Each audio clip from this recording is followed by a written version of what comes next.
What is going on, everybody? DV, me and my TV. I hope everybody's having a bomb-ass day. Now, I'm just leaving a Chevrolet dealer, as you can see on the opposite side of me, and I was talking to a salesman who owns an Incredible Hulk, as he put it, SS1LE. Him and I were having a conversation, and this conversation, I think, in my humble opinion, would make for the perfect video just to ask you guys a question. Now, this video is primarily for all of my 6th Gen 1LE owners out there who track their car like I track mine, but especially for those of you who don't have an SS1LE, who maybe have an opinion, by all means, leave it in the comment section below. But for all of my 6th Gen 1LE owners out there who own a 1LE and track their car like I do, I got a question for you.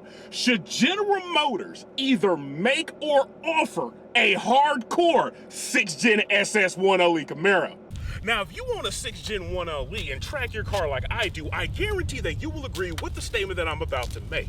The 6th Gen 1LE is an absolutely great car, not only on the track, but on the road too. But even with that all being said, this car not only could be better from the factory, it damn well should be better from the factory. Now, what do I mean by that? I'm glad you asked. Now, let me go ahead and explain it to you guys. Now, the 6th Gen 1LE comes stock with 20-inch rims, and practically all of us hardcore track rats wish they came with smaller rim sizes. Less weight, less rotating mass, but more importantly, a smaller rim size actually gives us track rats more options as it pertains to tires than the stock 20-inch rims. Because practically all of us hardcore track rats out there, at some point in time, me especially come next year, I will go with an 18 or a 19-inch rim. Now, matter of fact, while I'm down here, let me go ahead and talk about the second thing that they could do to make the 6th Gen 1LE a better focused track car. Now, everybody, hold on for a second here. Before you start rolling your eyes at me, before you start flipping me off, hold on a second. I'll be the first one to acknowledge the magnetized suspension on this car is without a doubt motherfucking fantastic. But also in the same breath, we all have to acknowledge that coil overs for tracking without a doubt would be the better option for this car. Because everybody, I want adjustability, I want tunability, I want to have the best possible suspension that I could buy on my car when I'm tracking. And the fact of the matter is, MagneRide doesn't provide everything that you could get if you wanted to have the best possible suspension. Because I don't care about ride comfort. I don't give a damn about smoothness of ride. The only thing I care about is having the best possible suspension in my car to give me the best possible handling that I can get on track. And again, MagneRide suspension simply just does not provide that. Now, everyone who's a part of my family, and for everybody who knows me personally, you guys know that I don't give a flying flip about horsepower. I don't care about horsepower this, or engine cylinder that, or all that gangster C-walk crippin' stuff you see people talking about on the internet. But with that being said, what I'm about to say might come as a little shocker to all of y'all. This car would benefit greatly if it had anywhere from 50 to 75 extra more horsepower. And from what I've seen on videos on the internet, that's really not difficult to achieve out of the LT1 long before you ever have to boost it. Because although someone like me, coming from a V6, now to the mighty V8, tracking this car, I do have to admit that in certain instances, this car feels slow. What do I mean by that? Let me go ahead and show you guys. Now, on two of my absolute favorite tracks to take my 1LE on, Rolling Road Raceway being one of them and Road Atlanta being the other one, they have two of the longest straightaways in the Southeast. Every single time I come out of turn 7 at Road Atlanta and smash the gas down the backstretch at Road Atlanta,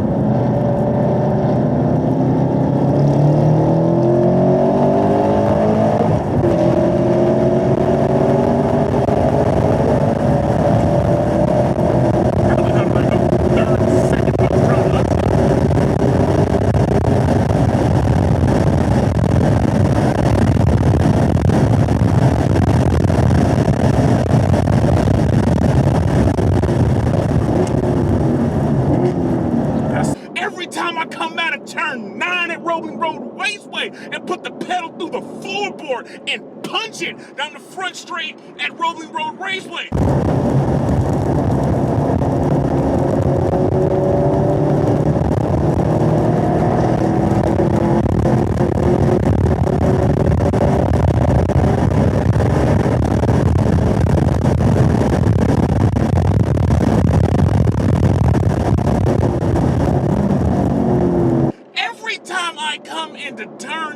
Road, Atlanta, every time I come into turn one at Rolling Road Raceway, I'm looking down at my speedometer like, am I really only going that fast? Shit.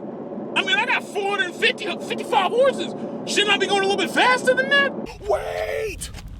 Before you sit there and say how that's driver error, let me be the first one to tell you guys this. I know quite a few people out there who have 6th Gen 1LEs, who track their car like I do, who have been both to Road Atlanta and Rolling Road Raceway. And the fastest I have ever seen a 6th Gen 1LE heading into turn 10 at Road Atlanta is at 145 miles an hour. And the fastest I've ever seen a 1LE heading to turn 1 into Rolling Road Raceway is 144. So the discrepancy in my speed compared to their speed is not really that great to make a noticeable difference. Which brings me to the last but yet most important thing that I want to talk about. Now, for everybody out there, I have a question for you. Now, you do not have to be a track rat to know the answer to this question.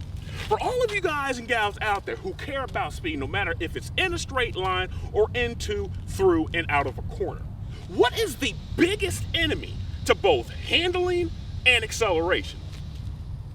That's right, you guessed it. Weight.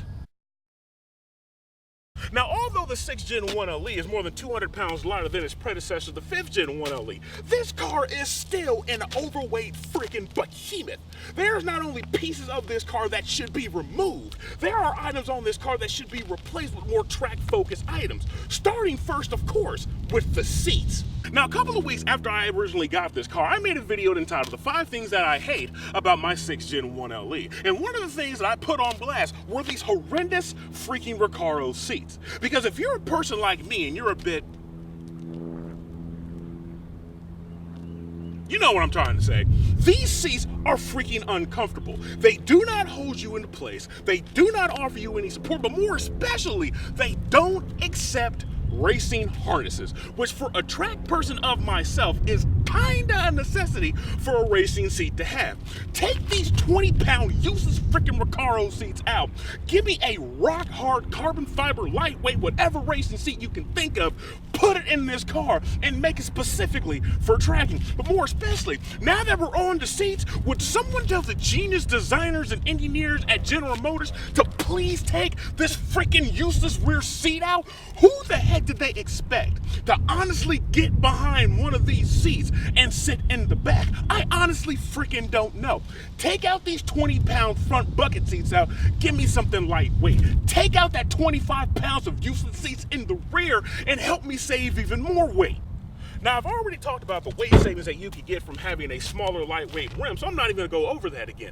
But the last thing that I will talk about is this useless dual mode exhaust that we have on the rear of our vehicle. I have searched hard, long, and wide on the internet trying to find some piece of literature that actually stipulates and states that the dual mode exhaust on an SS1LE Camaro actually provides some form, some kind, some useless ounce of performance when you're on the track. And I have yet to find a single one piece that states this exhaust actually does something.